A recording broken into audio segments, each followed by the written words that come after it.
at least when I was having to date and ask girls out for a date, I had to get rejected to my face. And that taught me how to persevere in the face of rejection, convince somebody wobbling on the fence.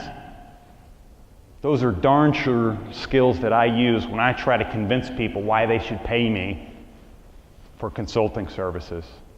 And I wonder what it's going to be like for my nephew. I don't have a problem with him asking for a date by text message, but I've got a major concern that he's not accumulating enough hours of practice for persuasion, resistance in the face of pressure, and so on. What are the answers? That's what I wrote the book for. What do I think are the biggest?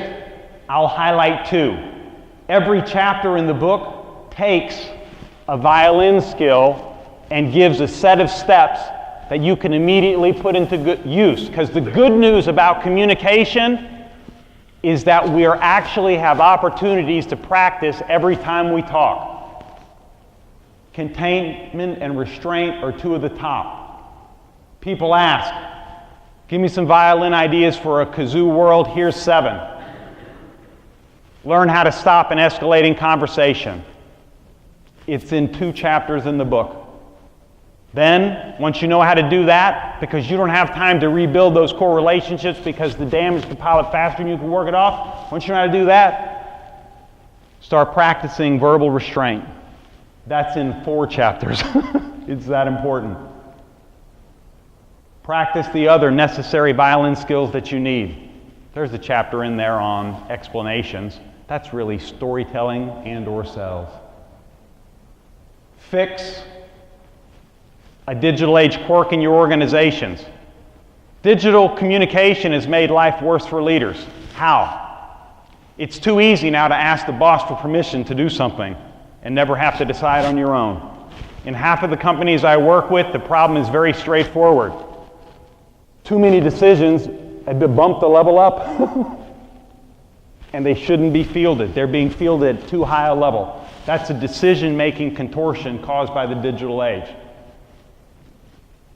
I've actually given away a trade secret. We get called in a lot because people think their meetings are all jacked up, and they're usually not wrong. But here's all we do to fix it. We cut the length in half and start it on time. That's it. Cut the length in half, start it on time. I'll give you one exception. If you're in some kind of crisis, I'll let you add 50% back. Last, penultimate I should say, buy a $4 timer. Remember the violin people. The stuff that they're doing, the hard stuff, it's the stuff they don't want to do, 90 minutes each. One of the most humiliating things that I do every day is set a 90-minute timer in the morning. And then I see if I can do the proposal that I've been putting off. I see if I can write the blog entry that I haven't done in 2 months. And I give myself 90 minutes, and I go and see if I can stay with it. Last, here's something for home. We haven't talked much about home this morning. I know we're talking business stuff. Get back to more of the violin stuff around the table or in the car or whatever. Do it in this following manner if you like. Sad, mad, glad. Sad, mad, glad. Ask your kids, what made you sad today? What made you mad? What made you glad? There's no way to talk about that with the kazoo. You have to answer that violin style. Sad, mad, glad. Do a variant on that with your wife or husband if you want. It's decent. It's a decent, quick idea.